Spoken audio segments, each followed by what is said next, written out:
every human being, and clearly people with ADHD, we're all wired to be negative. I think of it as mental hygiene. I need a consistent practice of positive mental hygiene. The same way we need a consistent practice of positive oral hygiene. Well, I brushed my teeth yesterday. Does that mean I got to do it again today? Well, it does, because our default biomechanisms are working against us. Our default mental mechanisms, we're designed to be negative. The negative human being is the caveman that survived. A negative thing in a caveman's environment will kill you. A positive thing in a caveman's environment doesn't need to be paid attention to because it's not going to stop your existence. So we do overreact to negativity. What does that mean? You got to have a regular practice of gratitude, of curiosity. There's a bunch of things that you just got to do to override the system, and you got to do it regularly because you get into a downward spiral otherwise. Welcome to Successful with ADHD. I'm Brooke Schnittman. Let's get started. Hi, everyone, and welcome back to Successful with ADHD. Today, I am starstruck with my husband's first love, Chris Voss. He is a former lead FBI negotiator and dynamic speaker who debunks the biggest myths of negotiation. Chris engages all groups with captivating stories, insights, and extremely useful tips for business and everyday life. Chris has lectured on negotiation at business schools across the country and has been seen pretty much everywhere, including ABC, CBS, CNN, Fox, and has been featured in Forbes, Time, Fast Company, and Inc. Chris's keynotes are based on his book, Never Split the Difference. Very warm welcome, Chris. Thank you for being on Successful with ADHD. Yeah, my pleasure, Brooke. Thanks for having me on. Absolutely. And I make fun of, so I have ADHD and so do my clients and so does my family. So I make fun of myself in the fact that I highlight everything because everything, I sometimes have a hard time understanding what's important and what's not. If you take a look at your book here, and I opened it up, is my husband's copy. Every single line is underlined and with notes on it.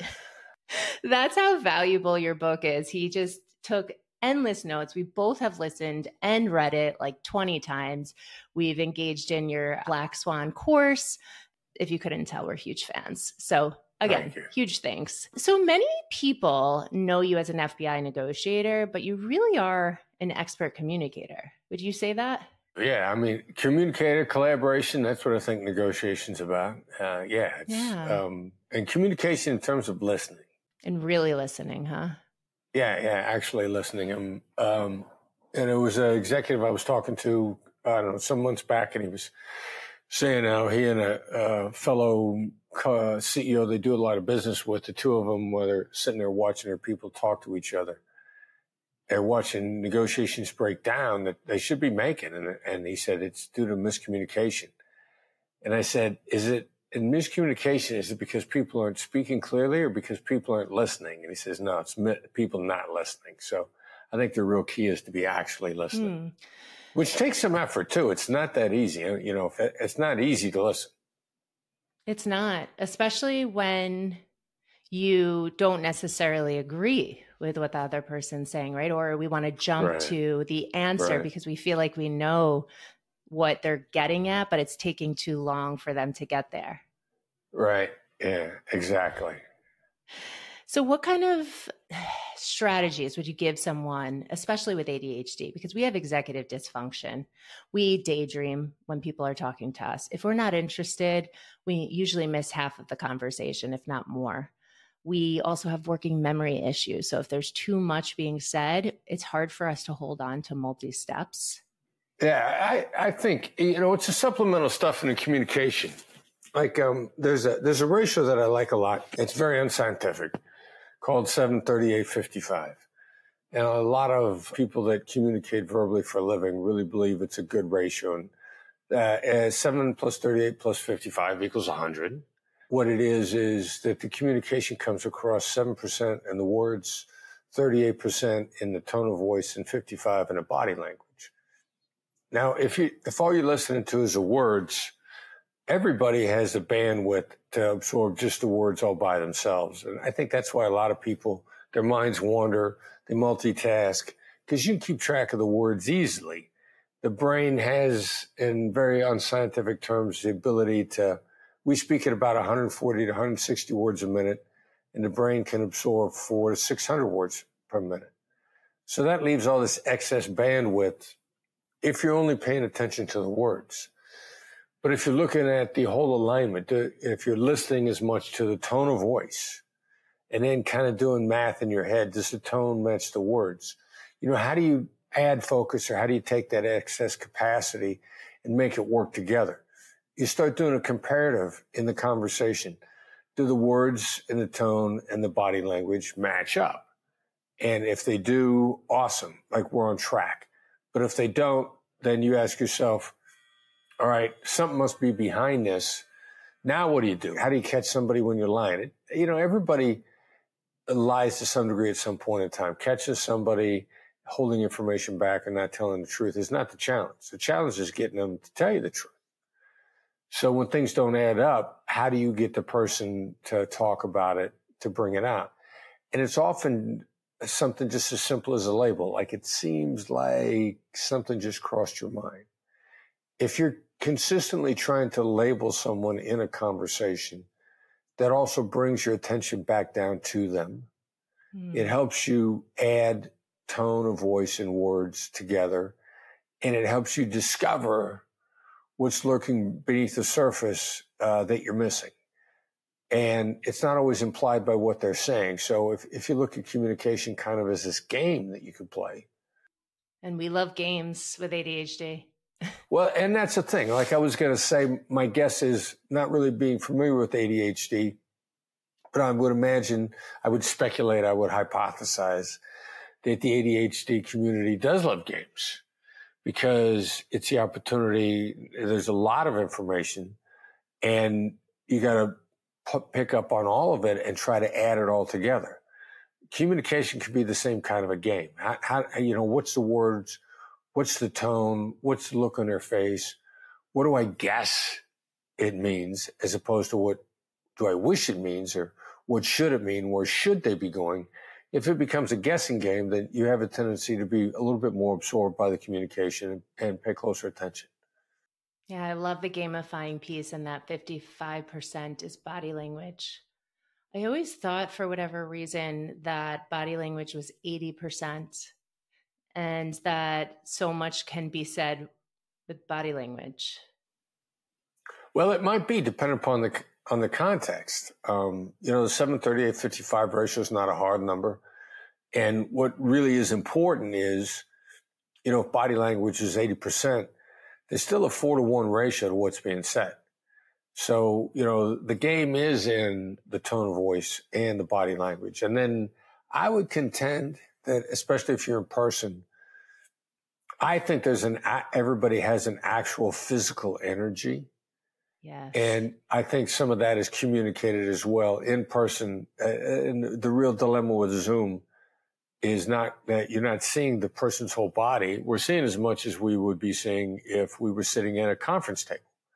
What we're missing is the energy that would be in the room. And I think there's something, we just haven't learned how to measure it yet, but I think it's there. Yeah, that's fascinating. So speaking of Zoom, I know a lot of us have Zoom fatigue. Do you have any ideas or suggestions in someone whose job has totally converted to Zoom or video conference to be able to sustain attention throughout the day with that? One of the guys in my company, Derek Gaunt, has got a standing desk that actually lifts. He spends a lot of time on a screen because we train online a lot, and Derek is our best coach, and he coaches people through negotiations constantly all over the world. I mean, literally all over the world. So he's on Zoom, and he's got this raising and lowering desk, and he stands a lot, and sometimes when I get fatigued, sitting is not that good. What are they? There's a cliche, sitting is the new smoking. Wow, I didn't hear that, but I get that. Yeah. I wish I would have coined that term personally, but I've got different elevating platforms to put my computer on, and especially in the afternoon when the biorhythms are down. I'll stand. Get on your feet, even if it's just to stand at your desk for a few minutes. Yeah, I like that. Having this, that's what I'm doing right now. I'm on a standing desk, and you're right. If I sit all day, my joints are so tight. I feel like I'm 80 years old. I'm just completely like shrunk. So yes, I like them being able to move, whether you're neurodiverse or not. Right. Yeah, exactly. So one thing that you had mentioned that helps in understanding what they're trying to say and really listening is by looking at body language, hearing what they have to say. That, and I mean this respectfully, so I want your wisdom. Oh, here we go. Respectfully. All right. Respectfully. Uh-oh. Do I have you on edge? Yourself. Am I giving you a shit sandwich? For someone with ADHD, they can take in lots of different stimuli, right? So that might not be hard for them to look at all of that. But at the same time, when they're really trying to look at the body language, the facial expressions, the way someone's communicating, their tone, it can distract them from what the person's actually saying. And then they can totally miss everything that they're saying. So do you have any recommendations in when you're missing what a person is saying to bring back attention to what they have said without offending them?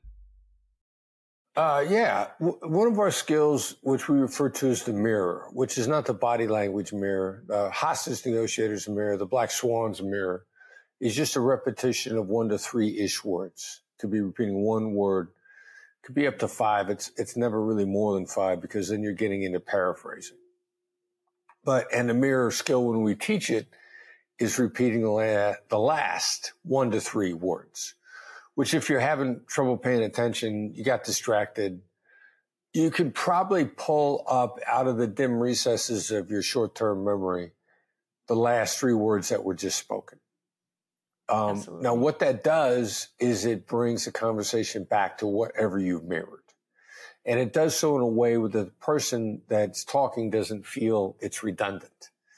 The mirror has kind of a funny mechanism in the brain in that you won't repeat it the same way. If I mirror you, you'll say the same thing only with different words. You change the words. Versus if you say something that I either missed or I want to know more about, if I say, what did you mean by that? What did you mean by mirroring? You're probably going to repeat it exactly the same way, sort of like an American overseas, where is the Eiffel Tower, to a French person? Just say it again, only louder. Right. But the mirror triggers something in the speaker's brain that the person who mirrored them is saying, like, look, I'm really interested. I'd like to know more about that point. I heard the words you said and they weren't enough for me. So I'd like you to go back and expand. And all of that gets communicated by just repeating the last 1 to 3-ish words or 1 to 3 words selected. You can move it around. It doesn't have to be the last words. But the mirror in particular is great for going back and covering ground on stuff that you may have missed, or your gut is telling you there's more there. Like, there was something about that bothers me. It might be the tip of the iceberg. So you can mirror that particular portion, and the speaker loves it. People love to be mirrored. Now, I know there is one type of group that doesn't love the mirror, right? Well, let me see. Sometimes when people are particularly guarded, we believe that there's 3 types: assertives, analysts, and accommodators. Now, assertives love to talk. So mirroring them will keep them going all day. Like there's a story in my book. One of my employees told my son in advance, when we get to work today, I'm going to mirror Chris. And that's all I'm going to do. And we're sitting, this dude's name was Keenan. And Keenan had been mirroring me, and I've been yammering for a good 45 minutes at a time. And finally, my son Brandon goes like, oh, God, I can't take it anymore. He's been mirroring you for the last 45 minutes, and you didn't even know. So the assertives love to be mirrored. Now, the analyst, the highly analytical type, deeply introspective. Occasionally, you'll mirror them, and they'll give you a 1-word response. Now, what that really is communicating, if someone's response is very limited, is they're guarded. Now, they're guarded because you haven't earned their trust. They're guarded because they're concerned you're not listening. They're guarded because something else is bothering them.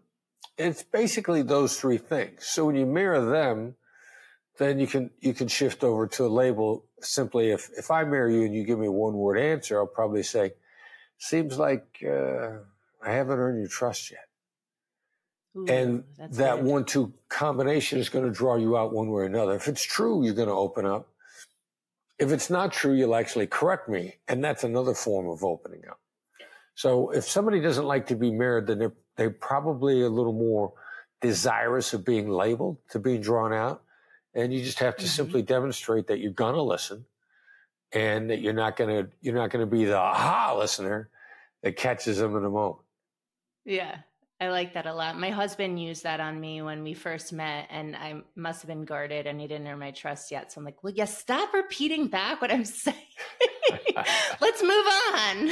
Well, when you first met, huh? You know, I gotta check this guy out. He's gotta pass a few tests.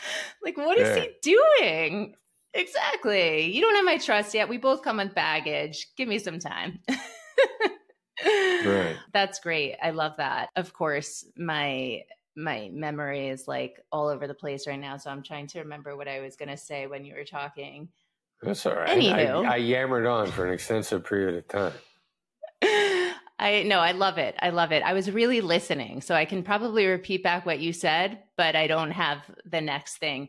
And you know what? That actually brings up a good point. When we try so hard to listen, right? You talk about the mirroring, right? But like with impulsivity, with ADHD, we don't want to lose our train of thought when someone else is talking. They might have said something that springs up another point to like defend their stance or whatever. What is a recommendation when you're trying so hard not to lose your train of thought, but you also want to listen? Well, if there's something, it's really necessary for me to get out, and it's not an aha, gotcha sort of thing. I'll say, look, I'm sorry, I got to bring this up. I apologize. I use apologies as warnings for behavior that might otherwise be disruptive or offensive. There's kind of a sequence if you're gonna risk offending someone. It's a little bit like if you slap somebody in the face and then apologize, or if you apologize to let them know a slap in the face is coming. They're going to appreciate the warning. We've had a lot of discussion about apology, the words I'm sorry. Is it weakness? And especially historically, probably 5, maybe 10 years ago, I don't know if it's as true as it used to be. A lot of people were telling women, don't ever apologize. Women apologize too much, as if the words I'm sorry were in and of themselves wrong. Like, I apologize all the time, just before I get ready to assert, just before I get ready to interrupt. And I may even apologize twice before I disagree. I'm texting with some friends on a group chat just yesterday, and somebody wanted to do something that I have no desire to do at all. And I started with an apology. I said, I'm sorry, I'm afraid, I'm just not good at that. I don't want to do it. And it landed much more nicely.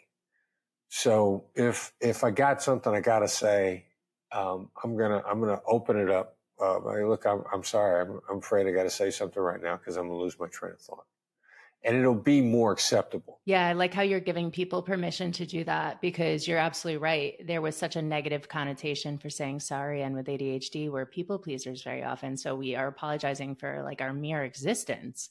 So using it in a way where it's helping you communicate better and gain control of your thoughts, I love that. It's not a sign of weakness. It's actually a sign of strength. Yeah, and a desire to collaborate. And if you don't want to collaborate with me, then okay, maybe we shouldn't be talking to begin with, right? Right. I feel like I know the answer to this already, but if two parties know your communication tactics and have studied you, AKA my husband and I, Do you feel like there's ever a chance that you can have effective communication with your communication strategies without feeling like it's manipulative? Yeah, that's a great question. And it comes up in a lot of contexts. What these skills are highly effective skills, highly effective tools, which makes them really neutral. It's more what they're being used for. Like we use these skills in my company. I mean, there's 26 of us. We use them on each other all the time, constantly, because we're trying to accelerate our collaboration. And my favorite analogy is a scalpel. In one person's hands, it's a murder weapon. In another person's hands, it's a life-saving tool. It's in the hands of the user. And so, yeah, we use the skills all the time. Now, I can smell when somebody's using them against me, and that happens not all the time, but not infrequently. And if intention has a smell, as somebody once said to me, if it's triggered my gut instinct that somehow I'm being manipulated, I'll give you a little rope. I'll test you a couple ways. But if you're using the stuff against me, then I just break off contact. That's good. Thank you. Yeah. Also, can you get into the science of the brain that you've learned and quoted from Daniel Kahneman for our listeners? Yeah, well, there's a lot of interesting brain science out there that this works with, and the Kahneman stuff really has to do much more with prospect theory. I mean, Kahneman's got some interesting stories about instinct that I really like too. But prospect theory, Kahneman Nobel Prize, behavioral economics, 2002, I believe, and the Cliff Notes version of it is a loss stings twice as much as an equivalent gain. Losing $5 feels like you lost 10. And there's a lot of versions around that. People are more likely to make a decision to avoid a loss than they are to accomplish a gain. So the impact of loss, I refer to it as bending reality. It distorts your vision of what just happened by double. And it's one of the most powerful skills in communication, which is why using loss, the prospect of loss without empathy, makes you seem like a Bond villain, like a really bad person. And it is highly influential. So you got to use empathy, you got to use appreciation, you got to use a lot of emotional intelligence in order to wield this tool because it's so powerful. Quite a number of years ago, I had to renegotiate contracts for people that I was hiring and who were also friends. And for a short period of time, I needed them to take a 75% cut in pay. Oof. But that was the reality of the situation. And they knew me to be an honest guy and a straight shooter, which put me in a position to be able to deal with this kind of an issue. If I was constantly trying to get over on somebody, I wouldn't have the reputation for integrity to be able to breach this subject. But I started out by saying, look, I got a lousy proposition for you, which is a version of, I got bad news coming. I'm sorry, I'm afraid. You ain't going to like what I have to say. And then I said, here's the reality of what I could pay over the next few months. I wanted to offer this to you first before I took it to somebody else. Now, this is triggering Kahneman's lost theory. Now the money is theirs to lose, not to gain. And the reality of the situation, which I had one of them say, he said, give me 24 hours to think about it. He called me back and he said, well, $500 a day beats $0 a day. I needed him to make a comparative of if he didn't accept what I could pay in that time frame, then he wasn't going to get paid at all. Now, if I'd have started out by saying, look, this is all I can pay and you can take it or leave it, but if you leave it, you get nothing. That's inflicting loss with no empathy, with no emotional intelligence, with no appreciation. And the impact of that would have made me the biggest jerk in the world and probably would have destroyed our relationship because loss is that impactful. So it's this really powerful tool that Danny Kahneman told us works on all human beings, which is why I got the Nobel Prize for it, because it's on all people. It's not on Americans. Kahneman happened to be Israeli. It's not on Israelis. It's not on English speakers. It's on humans. But loss is twice as much as an equivalent gain. And so that you got to be careful with this powerful weapon. Wow. Yeah, that's huge. Now, someone who's not in your position, who's not an expert communicator and is trying to learn these tools, would you recommend that if they're going into a difficult conversation like that, they write down their script ahead of time just to make sure that they're bringing in tactical empathy?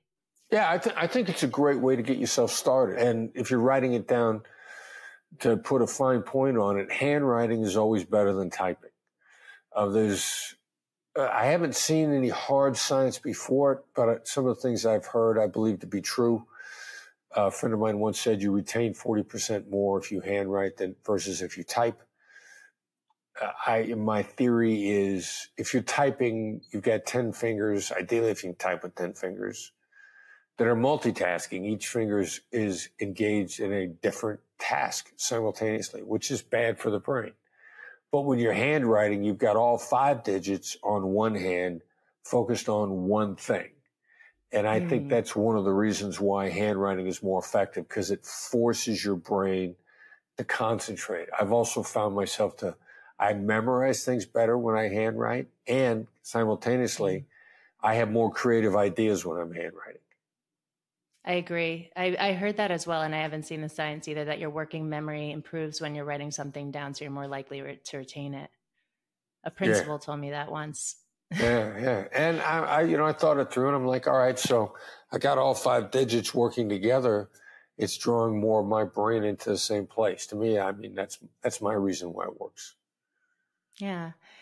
Something spurred a thought when you were talking about our attention being all over the place when we're typing, because we have 10 digits that are in different keys.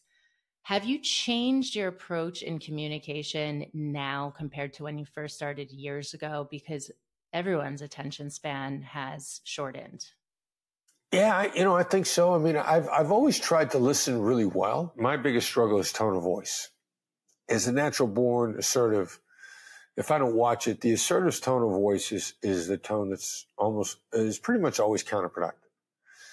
And then also, I've told people that I have a resting serial killer face. If I'm listening intently, I'll scare you because, I'll be listening so intently, you'll think, I'm imagining chopping you up and having your liver with fava beans and a nice Chianti or something like that. So people have a hard time looking at you when you're listening intently. Oh, they're scared and I've actually had people say that a number of years ago. I'm trying to decide, I joined the National Speakers Association a long time ago before the book came out, and I attended a meeting in LA, and the speaker, she's a phenomenal speaker, just absolutely phenomenal. I learned so much from her.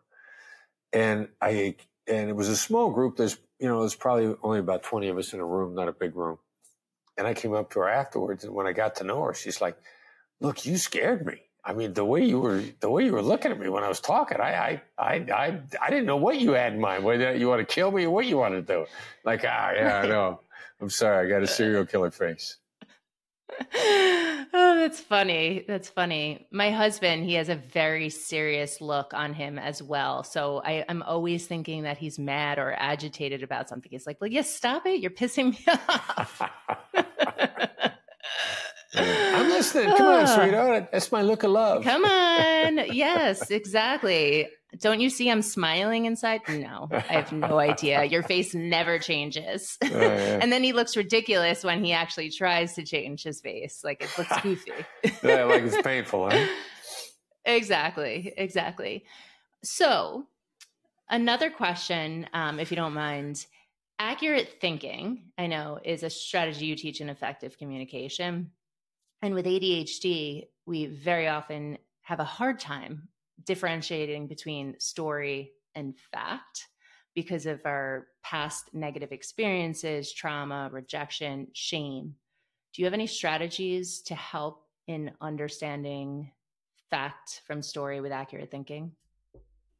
Every human being, and clearly people with ADHD have it the issue intensified. So, I'm not trying to make it sound like everybody has the same challenge. They don't. But there's a certain amount of wiring. We're all wired to be negative.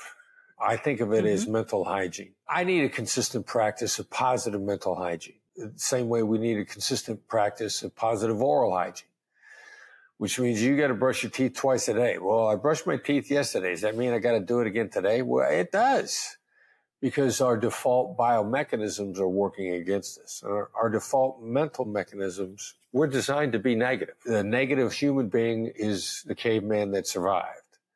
And I've heard a lot of discussions of it. The negativity in particular, a negative thing in a caveman's environment will kill you. A positive thing in a caveman's environment doesn't need to be paid attention to because it's not going to stop your existence. So we do overreact to negativity. What does that mean? You got to have a regular practice of gratitude, of curiosity. There's a bunch of things that you just got to do to override the system, and you got to do it regularly. And it could be a whole variety of issues, because you get into a downward spiral otherwise. One thing is a gratitude exercise to start your day. Another thing that I've found that I'm inconsistent at, somebody pointed out an exercise to me the other day: find 3 new things in my environment that I like every day, 3 new likes every day. But there's got to be some sort of intentional override of the system. Otherwise, you will get into a downward spiral. Absolutely. I heard somewhere that 80% of our thoughts are negative and 95% of our thoughts are repetitive. So if you think of it that way, and that's everyone, and then you add ADHD to the mix, and we are receiving 10,000 more negative messages in childhood than a neurotypical. So it's hard. And I like what you said about like the negative caveman, because it's true. Like I don't know if it's generational or what, but in order to survive, we had to constantly be on alert. Yeah. And we had threats in front of us all the time. Yeah. Because negative stuff will kill you. I have another question going back to tactical empathy. So with emotional dysregulation, it's hard sometimes to understand what the other person is feeling or what we're feeling too. How can you tap into that? Intentionally making it what I'm listening for versus the words.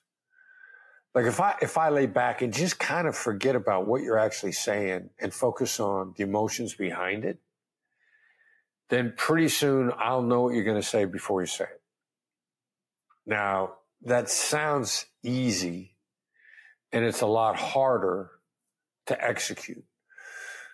But there have been points in time in my life, back when I was volunteering on a crisis hotline in New York City, and I just get it in my head, just emotion label all the time. And I've had people say, wow, you're reading my mind. And my reaction would be like, well, I was reading your emotions, and you felt like I was reading your mind. So, what am I listening for? As soon as I start getting into the habit of listening exclusively for emotions, you're going to feel very connected to me, and I'm going to miss a lot less. Can you give like 1 or 2 things that you now can tune into when someone is talking to help them listen into emotions? There's some pretty educated. What's the educated guess I'll make in advance? I'll take a look at your face and guess, like, all right, so you look preoccupied. If you're preoccupied, there's something you're worried about. You're concerned. People are rarely preoccupied with positivity. They're usually preoccupied with negativity. So I'll start saying like, what's going on here? And I'll say, you look concerned. The type of emotion, there's a bit of a timeline. If you're concerned, you're worried about something in the future. If you're angry, you heard about something that happened in the past.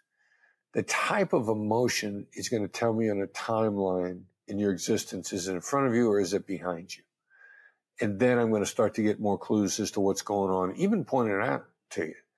Understand the difference between anger and frustration. Those are 2 very different problem sets that you're struggling with. Frustration is about the future. Anger is about the past. I'll begin to look for clues in your life timeline of the emotions that you're struggling with. It's going to tell me where your attention is. I like that. Because when you were on the phone at the crisis hotline, you weren't seeing them. So you had to understand the timeline of their history. Or just dial into the voice only. I mean, it's a great exercise for just dialing into voice, period. Like there's so much information in the voice. If you're confined, I don't know, there's sort of the stereotype that when somebody goes blind, that all their other senses become heightened. And maybe it's just because they're caused to focus on their hearing because their sight's taken away. And if that's true at all, I would analogize that to crisis hotline on the phone. Thank you. Appreciate that. And one of the last questions I have is when people disagree, right? We're talking over each other. We just can't get to a resolution. You say compromise is bullshit. So, and there's like valid reasons for you saying that because everyone loses in that. So what do you recommend if two sides just cannot agree on something? When people disagree, the first and biggest, and it's not the only chunk, but the first and biggest obstacle in disagreement is whether or not somebody actually feels heard. And when you feel heard, actually a number of different neurochemicals kick into gear, which change the conversation. That's why empathy seems like, what good is it to do to let somebody know that they're understood? Well, if I can make you feel understood, most likely you're going to get hit of the neurochemicals oxytocin and serotonin, just by the feeling of being truly understood. So what does oxytocin do? Oxytocin bonds you to me, and oxytocin also inclines you to tell the truth. It was a nuance I picked up on Andrew Huberman's podcast. He was talking about relationships and oxytocin. I love Andrew Huberman. And he kicked that one out, that if you're more honest when you get your own oxytocin. I was like, oh, that explains a lot. And then the kicker of serotonin is a feeling of satisfaction. So you're satisfied, you want less. Just by feeling that you were heard. So imagine the amount of disagreement that's going to go away if you bond to me, you're more honest with me, and you're more satisfied. That's going to cause a lot, if not all of the disagreement to go away. And a lot of disagreements are simply over being heard. So I will cut down a lot more of this, or I may get clues to the rest of it. Like I'm listening to a big consumer podcasts in general, Andrew Huberman and Lex Friedman, both. I'm listening to Friedman's interview of Mohammed El-Kurd, a Palestinian poet. I've been listening to it intensely over the last couple of days because of the current situation in Gaza. And Lex asks these great questions in a very empathic, non-judgmental, I believe in the beauty of communication, the beauty of all mankind. And he's asking Mohammed El-Kurd, does he have hate in his heart? And he asks him in such a nice way that Mohammed El-Kurd says he does. And then he kind of says, why are you hanging on to it? How's it helping you? He says it far more eloquently than that. And El-Kurd says that it helps him retain his dignity. Now, I would never have guessed that in 9 billion years. Like from a distance, it's a cliche that hate is taking a poison hoping somebody else dies. It poisons you and not the other person.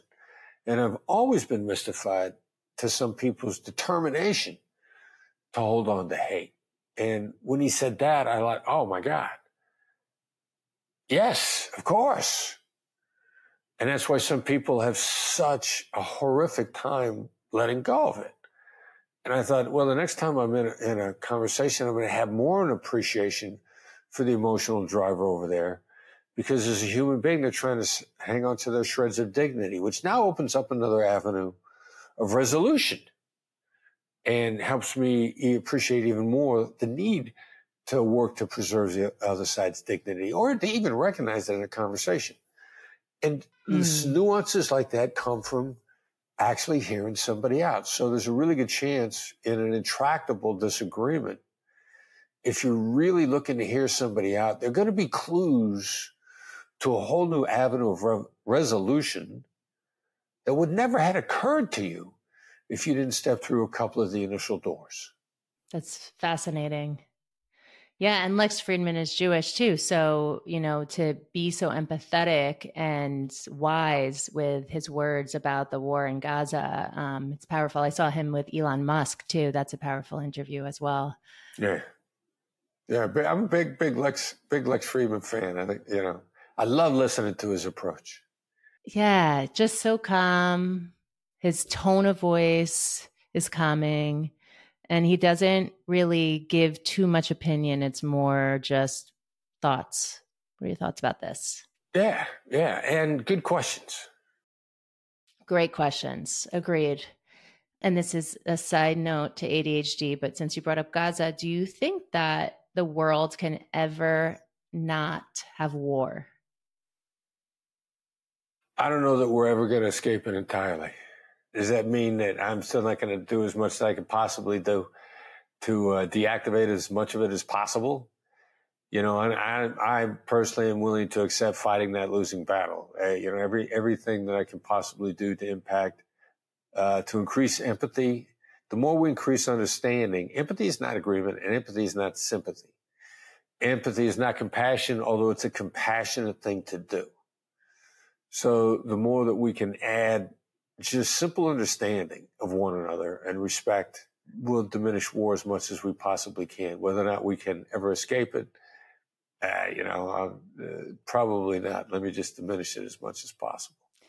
And this term, I don't know if I'm quoting it correctly. Is it white slating, where you just fall on the sword and essentially apologize for everything that has taken place and try to move forward so the person's listening?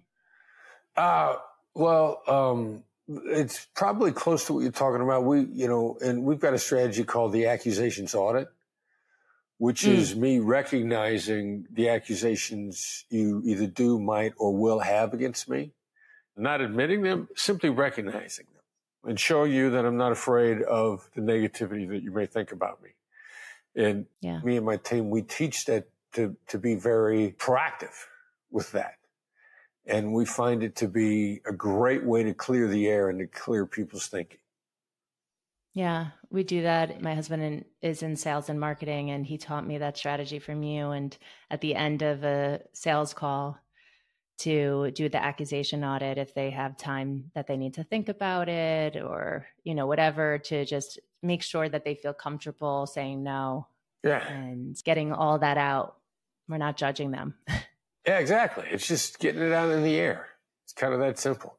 What would you leave the listeners here with today? One thing, and I think I know what you're going to say because you brought it up a few times, one suggestion that you have for effective communication for all.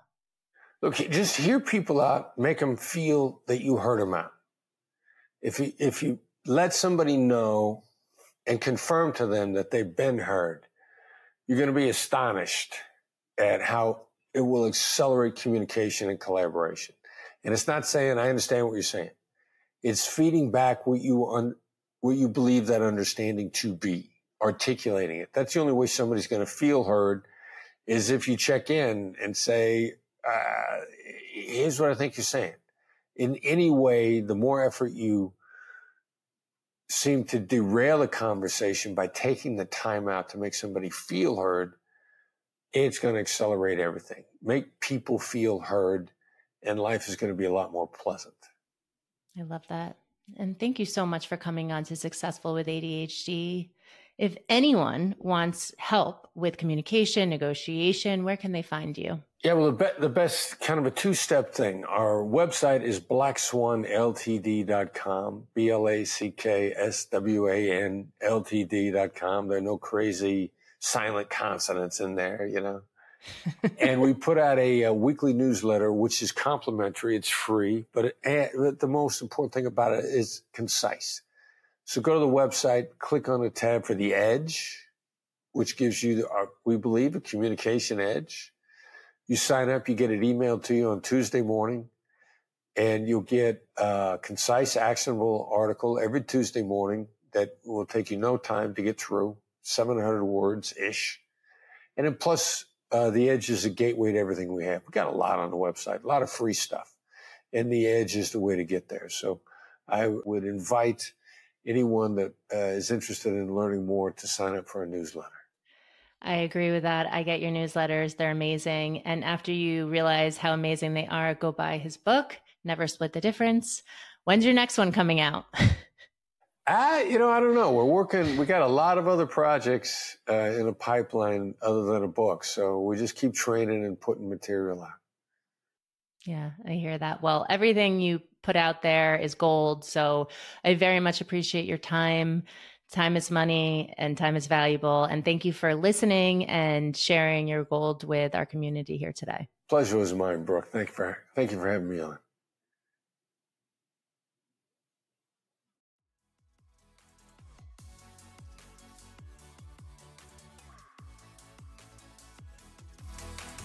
Thanks for listening to this episode of Successful with ADHD. I hope it helped you on your journey. And if you need any additional support for you or a loved one with ADHD, feel free to reach out to us at coachingwithbrooke.com and all social media platforms at Coaching with Brooke. And remember, it's Brooke with an E. Thanks again for listening. See you next time.